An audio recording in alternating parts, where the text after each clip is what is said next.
안녕하세요. 변호하는 사이 은지민 변호사입니다.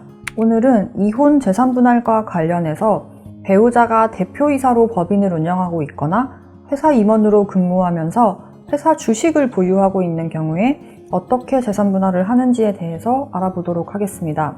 결론부터 말씀드리면 이 배우자가 운영하는 법인의 유무형의 자산들, 즉 법인 재산은 분할 대상에 포함되지 않습니다. 그러나 배우자가 소유하고 있는 법인의 지분, 즉 법인 주식은 이혼 재산 분할에 있어서 상대방의 적극 재산으로서 분할 대상에 포함됩니다. 법인이 소유한 부동산, 기계, 임대차 보증금, 매출 채권, 지식재산권 등의 자산은 법인의 것이어서 재산 분할과 무관하지만 배우자가 그 회사의 주주로서 가지고 있는 지분, 즉 법인 주식은 배우자의 개인 재산에 포함되기 때문입니다.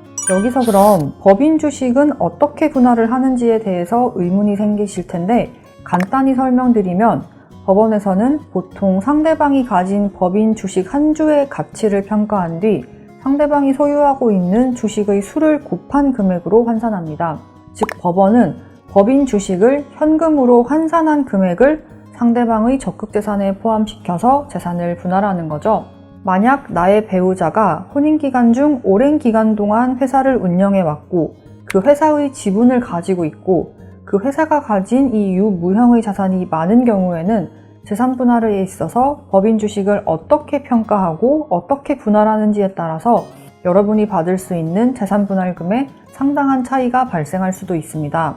그럼 지금부터는 이혼 재산 분할에 있어서 법인 주식을 어떤 방식으로 분할하고 어떤 절차를 통해 그 주식의 가치를 평가하는지에 대해서 자세히 알아보겠습니다. 먼저 법인 주식을 분할하는 방법으로는 배우자에게 일정 비율의 주식을 넘겨주는 방식, 감정평가를 통해 산정된 가치를 기준으로 현금을 지급하는 방식이 있습니다. 다만 실무적으로는 해당 법인의 경영상의 문제 등을 이유로 현금을 지급하는 방식이 선호되고 또 주식 자체를 넘겨주는 방식은 해당 법인의 동의가 필요하거나 주주명부 변경 절차가 추가적으로 필요한 경우가 있어서 법원에서도 크게 선호하지는 않습니다. 그렇다면 법인 주식의 가치는 어떻게 평가할까요? 법인 주식은 상장 주식과 비상장 주식으로 나누어집니다. 상장 주식은 아시다시피 매일 시세가 공시되므로 별도의 평가가 필요하지 않습니다. 다만 이 평가 기준일을 언제로 하느냐에 따라서 그 주식의 평가액이 현저하게 다를 수도 있기 때문에 개별적인 사안에 따라서 나에게 유리한 시점을 평가 기준일로 주장할 수 있느냐가 관건입니다. 반면 비상장 주식은 시중 거래 내역이 거의 없거나 많지 않아서 정확한 가치 산정이 어려운데요. 이런 경우에는 비상장 주식에 대한 감정 신청을 통해서 그 가치를 산정합니다. 감정 신청을 하게 되면 법원에서 지정한 전문 감정인이 그 해당 법인의 재무제표나 수익성, 시장 상황, 법인 소유 재산 같은 여러 가지 사정을 고려한 감정을 진행을 해서 그 법인 주식의 가치를 평가합니다. 이 때문에 실제 이혼 소송에서는 대부분 상대방이 소유한 주식이 비상장 주식인 경우에 잦은 분쟁이 일어나고 그 주식의 가치에 대한 감정평가 절차에서 어떻게 감정하고 평가할지에 관해서 첨예하게 대립하기도 합니다. 그 감정 결과에 따라서 내가 받게 되는 재산 분할금이 적게는 수천만 원, 많게는 수억 원, 수십억 원의 차이가 발생할 수도 있기 때문입니다. 제가 실제로 진행했던 사건에서도 이 비상장 주식의 가치를 어떻게 정하는지를 두고 당사자 사이에서 약 2년 동안 다툼이 있었는데요. 간단히 사례를 설명드려 보겠습니다. 의뢰인과 상대방은 부부로 이혼 소송을 진행하고 있었습니다. 이 부부의 재산 대부분은 상대방이 운영하던 A라는 주식회사의 비상장 주식이었는데요. 의뢰인은 가장 최근에 거래된 내역을 바탕으로 이 비상장 주식 한 주당 5,000원을 주장했고 상대방은 액면가인 500원을 주장했습니다.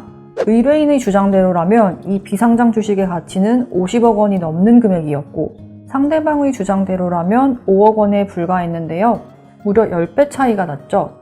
양측이 이 주식 가치를 두고 의견 조율이 되지 않아서 결국 감정을 했습니다. 1차 감정에서는 주식 한 주당 액면가를 살짝 상회하는 금액인 700원이 나왔습니다. 의뢰인 입장에서는 절대 받아들일 수 없는 금액이었는데요. 예상보다 너무 적은 금액으로 평가되었기 때문에 저는 재감정을 신청하려고 감정서를 꼼꼼히 살펴보았습니다. 그런데 감정평가 항목 중에서 이 A 회사가 소유한 부동산 가액이 시세 가액이 아닌 장부 가액을 기준으로 해서 현저하게 낮은 금액으로 평가된 사실을 확인하게 되었는데요. 이에 저는 A 회사가 소유한 부동산에 대한 시가 감정을 통해서 시세 가액을 특정한 이후 이 감정인에 대한 사실조회 신청을 통해서 감정된 시세 가액을 반영한 주식의 일주당 가격의 재산정을 요청을 했고, 결국 감정인은 이 회사의 주식을 한 주당 4,500원이라고 재평가하였습니다. 그 결과 최초에는 이 7억 원 정도에 불과했던 주식 가치가 무려 6에서 7배나 상승한 45억 원으로 변경되었고, 그에 따라 이 상대방이 소유한 자산이 증액됨으로써 의뢰인은 상대방으로부터 약 20억 원 이상의 재산 분할을 받아오게 되었습니다. 그렇다면 이 사례에서 감정인이 A 회사 주식의 가치를 평가할 때 위법 행위를 하였거나 실수를 하였기에 최초 500원이라는 감정 결과가 나온 것일까요? 그건 아닙니다.